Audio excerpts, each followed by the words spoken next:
জগদ্ধাত্রী সেজে এবার মায়ের সাথে হওয়া অন্যায়ের প্রতিশোধ নিবে দুর্গা। হ্যাঁ বন্ধুরা, এমনটাই দেখা যাবে। তাই সম্পূর্ণ জানতে ভিডিওটিতে লাইক দিয়ে চ্যানেলটি সাবস্ক্রাইব করে দেখতে থাকুন। গল্পের শুরুতেই দেখা যাবে কৌশিকী কালীচরণ ঘোষকে বলতে থাকে, দুর্গা কি ফিরেছে? তখনই কালীচরণ ঘোষ বলতে থাকে, না, দুর্গা তো এখনো ফিরল না। কিন্তু দুর্গা কোথায়? তখন কৌশিকী বলতে থাকে, দুর্গা হয়তো হসপিটালে গেছে, ওর হাতে চোট পেয়েছে তো, সেই জন্যই। চিন্তা করবেন না, চলে আসবে। ও চলে আসলে না আমাকে একটা ফোন করবেন। তখনই কালীচরণ ঘোষ বলতে থাকে, ঠিক আছে। এই বলে ফোনটা রেখে দিলেই ওইদিকে কৌশিকী মেনানকে বলতে থাকে, মেনান, যে করেই হোক দুর্গাকে আমাদের সামনে রাখতে হবে। আর মাত্র কয়েকটা দিন, তারপরেই কিন্তু সবার সামনে আমি দুর্গাকে নেব, কিন্তু তার আগে দুর্গার যেন কিছু না হয়। তখন এই কথা বলে মেনন বলতে থাকে, ঠিক আছে ম্যাডাম, আপনি একদম চিন্তা করবেন না। ওইদিকে দেখা যাবে কালীচরণ ঘোষ ভিতরে গেলে হঠাৎ করে হুইল চেয়ারে জগদ্ধাত্রীকে দেখে চমকে যায় আর বলতে থাকে, কি জগদ্ধাত্রী, তুমি এখানে? তুমি এখানে কি করে আসলে? তোমাকে কে আনলো? স্বয়ংব, স্বয়ংব তুই কোথায়? তুই কেন জগদ্ধাত্রীকে এখানে এনেছিস? আর কৌশিকী মুখার্জি, সেও কি জানে না যে জগদ্ধাত্রী এখানে এসেছে? কই, আমাকে তো কিছু বললো না। কিন্তু জগদ্ধাত্রী, তুমি কেন এখানে এসেছো? এখন যদি দুর্গা দেখতে পায় তোমাকে, তাহলে তো বুঝে যাবে যে তুমি যে ওর মা। কেন তুমি এসেছো বলো তো? তুমি আর দুর্গা যে হুবহু একরকম দেখতে। কেন এসেছো? এবার দুর্গাকে আমি কি জবাব দেব? ঠিক তখনই কালীচরণ বলতে থাকে, না না, এখনই আমাকে কৌশিকী ম্যাডামকে ফোন করতে হবে। এই বলে ফোন করতে গেলেই তখনই জগদ্ধাত্রী দাঁড়িয়ে কালীচরণ ঘোষের কাঁধে হাত রাখে। তখনই কালীচরণ ঘোষ বলতে থাকে, এ কি জগদ্ধাত্রী, তুমি উঠে দাঁড়িয়েছো? এটা কি করে হলো? এরকম একটা মিরাকেল কি করে ঘটলো? তার মানে কি স্বয়ংব সারপ্রাইজ দেওয়ার জন্য আমাকে কিছু বলেনি, তোমাকে নিয়ে এসেছে? আর কই, কৌশিকী ম্যাডামও তো আমাকে কিছু বলল না। তোমার হাতে চোট কিসের? তখনই কালীচরণ ঘোষের মনে পড়ে যায় কৌশিকের কথাটা, যে দুর্গা হাতে ব্যথা পেয়েছে, হাতটা কেটে গেছে, তাই ও হসপিটালে গেছে। তখনই কালীচরণ ঘোষ বলতে থাকে, কি, তোমার হাতে এরকম চোট কেন? আর দুর্গা যদি জানতে পারে যে তুমি ওর মা, বেঁচে আছো, তাহলে কি হবে তুমি বুঝতে পারছো? দুর্গা, ঠিক তখনই দুর্গা বলতে থাকে, কালীচরণ, আমি দুর্গা রে, দুর্গা। তখনই কালীচরণ ঘোষ চমকে যায় আর বলতে থাকে, দুর্গা, তুই তুই আমাকে ঠকালি? এরকম করে তুই জগদ্ধাত্রীর মতো করে সেজে তুই আমাকে ঠকালি? তোকে আমি এত ভালোবাসা দিয়েছি, নিজের সবটুকু ভালোবাসা তোকে উজাড় করে দিয়েছি, আর তুই কিনা শেষ পর্যন্ত আমার সাথে বেমানি করলি? তখন দুর্গা বলতে থাকে, না কালীচরণ, একদম কিন্তু লুকোলে হবে না, লুকোলে হবে না। তুই বল, আমার মা আছে, আমার মা বেঁচে আছে। ভাগ্যিস আমার হাতটা কেটেছিল, তাই তো আমি হসপিটালে গিয়েছিলাম। আর আমার মাকে আমি দেখেছিলাম, আর ওই লম্বা করে লোকটা, অফিসার, সে আমার বাবা।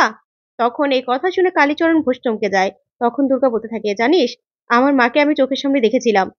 তখনই আমি বুঝে গেছি হুবহু আমার মতো চেহারা, একই রকম, হুইল চেয়ারে বসা। তারপরে তাদের পিছু নিতে নিতে আমি মুখার্জি বাড়িতে পৌঁছে যাই। মুখার্জি বাড়িতে তারা ঢুকে যায়। তখনই আমি এখানে আসি আর একটা হুইল চেয়ার জোগাড় করে এরকম একটা শাড়ি কিনে তারপরে এখানে বসে পড়ি ওনার মতো করে সেজে। তাই তো আমি সবটা জানতে পারলাম। আমার মা বেঁচে আছে, আমার বাবা আছে, আমার একটা পরিবার আছে, তাহলে কেন আমি অনাথ আশ্রমে? বল, কেন আমি অনাথ আশ্রমে? তখনই কালীচরণ ঘোষ বলতে থাকে, আমি তোর কাছে কোনো জবাবদিহি দিতে বাধ্য নই দুর্গা। তখন দুর্গা বলতে থাকে, তুই তো জবাব দিবি, তোকে জবাব দিতেই হবে। আর তুই যদি জবাব না দিস, তাহলে এখনই আমি ওই মুখার্জি পরিবারের দরজায় গিয়ে দাঁড়াবো। তখনই কালীচরণ বলতে থাকে, না না দুর্গা, তুই একদম যাবি না, একদম যাবি না, তাহলে যে তোকে মেরে ফেলবে। তখন দুর্গা বলতে থাকে, বেশ, আমি যাব না, কিন্তু তুই আমাকে সবটা বল, বল তুই আমাকে সবটা। তখনই এই কথাতেই কালীচরণ বলতে থাকে, ঠিক আছে, বেশ, তোকে আমি সবটা বলবো, কিন্তু তুই কাউকে কিছু বলতে পারবি না, বল। তখনই দুর্গা বলতে থাকে, না, আমি কাউকে কিছু বলবো না। তখনই কালীচরণ ঘোষ সবটা খুলে বলে দুর্গাকে, যা শুনে দুর্গা পুরো চমকে যায় আর বলতে থাকে, কি বলছিস তুই বুড়ো? আমার মা এত বড় একজন অফিসার ছিল, যার নাম ছিল যশ সান্যাল, তাকে এরকম ভাবে অপারেশন থিয়েটারে নিয়ে অসহায়ের মতো এরকম অবস্থা করেছে? আমার মাকে দেখে না আমার এক মুহূর্তের জন্য গলা ফেটে যেন কান্না বের হচ্ছিল। আমার না সবকিছু থমকে গিয়েছিল, তুই জানিস? আমি দেখেই বুঝতে পেরেছিলাম যে উনি আমার মা। আমার মাকে এরকম অবস্থা কারা করেছে কালীবুড়ো? কারা করেছে আমার মাকে এই অবস্থা? তখনই কালীচরণ ঘোষ বলতে থাকে, এখনো জানা যায়নি। তখন দুর্গা বলতে থাকে, এখনো জানা যায়নি? আমি বের করব সবটা, আমি। তখনই কালীচরণ ঘোষ বলতে থাকে, কি করে দুর্গা? দেখ, আর তো মাত্র কয়েকটা দিন, তারপরেই কিন্তু ওই বাড়িতে তোকে নিয়ে যাবে। তখন এই কথাতেই দুর্গা বলতে থাকে, না, আমার মায়ের অপরাধীদের আমি শাস্তি না দিয়ে কিছুতেই ওই মুখার্জি বাড়িতে পা রাখবো না। আর আমাকে দেখে যদি কেউ কিছু নাও বলেন, কিন্তু জগদ্ধাত্রী মুখার্জি, তাকে সে তো খুঁজে বের করতে পারবে। তখন এই কথাতে কালীচরণ ঘোষ বলতে থাকে, দেখ, তোর মা উঠে দাঁড়াতেও পারে না, কথাও বলতে পারে না। তখন দুর্গা বলতে থাকে, আমি তো পারি। আমার মায়ের এবার অন্যায়ের প্রতিশোধ আমি নেব, আমি নেব। কে এমন শত্রু যে কিনা আমার মাকে অসহায় অবস্থায় অপারেশন থিয়েটারে নিয়ে এই অবস্থা করেছে? মেরে ফেলার চেষ্টা করেছে, তাকে এই দুর্গা খুঁজে বের করবে। তখন এই কথা শুনে কালীচরণ ঘোষ চমকে যায়। ওইদিকে দেখা যাবে স্বয়ংব জগদ্ধাত্রীকে নিয়ে মুখার্জি পরিবারে গেলেই তখন চাঁদবদন বলতে থাকে, কি ব্যাপার স্বয়ংব, তুমি কোথা থেকে আসলে? তখনই স্বয়ংভু বলতে থাকে, জগদ্ধাত্রীকে নার্সিং হোমে নিয়ে গেছিলাম। তখনই চাঁদবদন বলতে থাকে, তাই নাকি? তুমি এখনো কি বিশ্বাস করো যে তোমার বউ উঠে দাঁড়াবে, তোমার সঙ্গে কথা বলবে? তখনই স্বয়ংভু বলতে থাকে, হ্যাঁ আমি এখনো বিশ্বাস করি। বুঝতে পেরেছেন, আমি এখনো বিশ্বাস করি। কেন, আপনার কোনো সমস্যা আছে? তখন এই কথাতে চন্দ্রনাথ মুখার্জি বলতে থাকে, স্বয়ংভু তুমি আমার সঙ্গে কেমন করে কথা বলছো? তখন স্বয়ংভু বলতে থাকে, আপনার সঙ্গে আর কেমন করে কথা বলবো আপনি বলুন তো। তখন এই কথাতেই বৈদেহী সেখানে চলে আসে। আর এসে বলতে থাকে, আর তো মাত্র কটা দিন, কদিন পরে অনেক কিছু উলটপালট হয়ে যাবে। তখন স্বয়ংভু বলতে থাকে, মানে কি বলতে চান আপনি? তখন বৈদেহী বলতে থাকে, আর মাত্র কয়টা দিন পরেই দেখা যাবে যে কে পাবে রাজত্ব। ওই দুর্গা, ওই দুর্গা মুখার্জি তো সবার উপরে, কিন্তু যে কিনা নিখোঁজ। তখনই স্বয়ংভু বলতে থাকে, মুখ সামলে কথা বলুন। আমার মেয়ে দুর্গা, তাকে পাওয়া যাচ্ছে না, 21 বছর হয়ে গেছে, আপনারা তো জানেন। তাহলে তাকে নিয়ে কেন কথা বাড়াচ্ছেন? তখন বৈদেহী বলতে থাকে, তাহলে তোমার বড়দি কার অপেক্ষা করছে সেটাই তো আমি বুঝতে পারছি না। তাহলে কি আজ তো দুর্গা হঠাৎ করে এসে দাঁড়াবে আমাদের দরজায়? তখন স্বয়ংভু বলতে থাকে, দেখুন সেটা কৌশিকী মুখার্জিকে জিজ্ঞাসা করুন না, নাকি জিজ্ঞাসা করতে ভয় পান? তখন বৈদেহী বলতে থাকে, স্বয়ংভু মুখ সামলে কথা বলো। তখন স্বয়ংভু বলতে থাকে, মুখ সামলে কেন কথা বলবো? শুনুন, আপনি যার সঙ্গে কথা বলছেন সে কিন্তু এই মুখার্জি পরিবারের ছেলে নয়। সে একজন ইন্টেলিজেন্ট অফিসার। আইনের মার পেছে ফেলে না সব অফিসার দিয়ে আপনাদেরকে টেনে নিয়ে যাব। তাহলে বুঝতে পারবেন যে কার সঙ্গে কথা বলছেন। আর আমি না ওই চেয়ারেও বসিনি, আর আমি সম্পত্তির ভাগও নেইনি। আমি আমার চাকরিটাই করছি। তাহলে কেন আমাকে এসব কথা বলছেন আপনি? কেন বলছেন?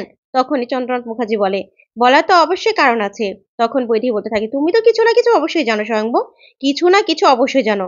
না হলে ওই কৌশিকী কিসের অপেক্ষা করছে? তখন স্বয়ংভু বলতে থাকে, দেখুন আপনার না এসব কথাতে আমি ইন্টারেস্টিং নই, একদম না।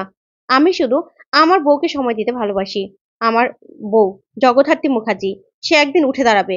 আর আমার মেয়ে দুর্গা যদি বেঁচে থাকে সে একদিন ফিরবে, আর যদি বেঁচে না থাকে তাহলে তা খুঁজে পাবো না। তখন এই কথা বলে স্বয়ংভু চলে যায়। তখনই বৈদেহী আর চন্দ্রনাথ জব্দ হয়ে যায়। তখন চন্দ্রনাথ বলতে থাকে, না না বৌদি, এভাবে হবে না, এভাবে হবে না, আমাদেরকে খুঁজে বের করতেই হবে আসল রহস্যটা কি। তখন বৈদেহী বলতে থাকে, কি করব বলো তো ঠাকুরপো, এখনো তো কিছুই পেলাম না। ওইদিকে দেখা যাবে কালীচরণ ঘোষ বলে, কি করে দুর্গা, কি করে তুই বেরোবি কি করে? তখন দুর্গা বলতে থাকে, আমি জগদ্ধাত্রী সাজবো, তারপরেই সবটা খুঁজে বের করব। আমার মায়ের কারা এই অবস্থা করেছে তাদেরকে না সবগুলোকে খুঁজে বের করে তারপরে কেলিয়ে কানপুর নিয়ে যাব। তুই কাউকে বলবি না বুড়ো, কাউকে না, তুই সাহায্য করবি আমাকে। তখনই কালীচরণ বলতে থাকে, না না দুর্গা, আমি তোকে কি করে সাহায্য করব? দেখ তোর বিপদ হতে পারে। তখন দুর্গা বলতে থাকে, শোন, এই মর্তে থাকা দুর্গাদের না 10 হাত লাগে না, এই 2 হাতই কাফি হে। তাই আমার কিচ্ছু হবে না, আমার কিচ্ছু হবে না। আমার মাকে যারা অসহায় পেয়েছিল না, তাদেরকে আমি এমন অবস্থা করব না যে সারা জীবন মনে রাখবে, সারা জীবন। তুই শুধু কাউকে বলবি না, ওই যে কৌশিকী মুখার্জি, রাজনাথ মুখার্জি, স্বয়ংভু মুখার্জি, কাউকে কিচ্ছু বলবি না। আমার মায়ের এই অবস্থার জন্য বদলা না নেওয়া পর্যন্ত আমি ওই মুখার্জি বাড়িতে পা রাখবো না। যা শুনে কালীচরণ ঘোষ অবাক হয়ে দুর্গার দিকে তাকিয়ে থাকে। তো বন্ধুরা, দুর্গা কি পারবে ওর মায়ের এই অবস্থার বদলা নিতে? তোমাদের কি মনে হয় কমেন্ট করে জানাও। ধন্যবাদ।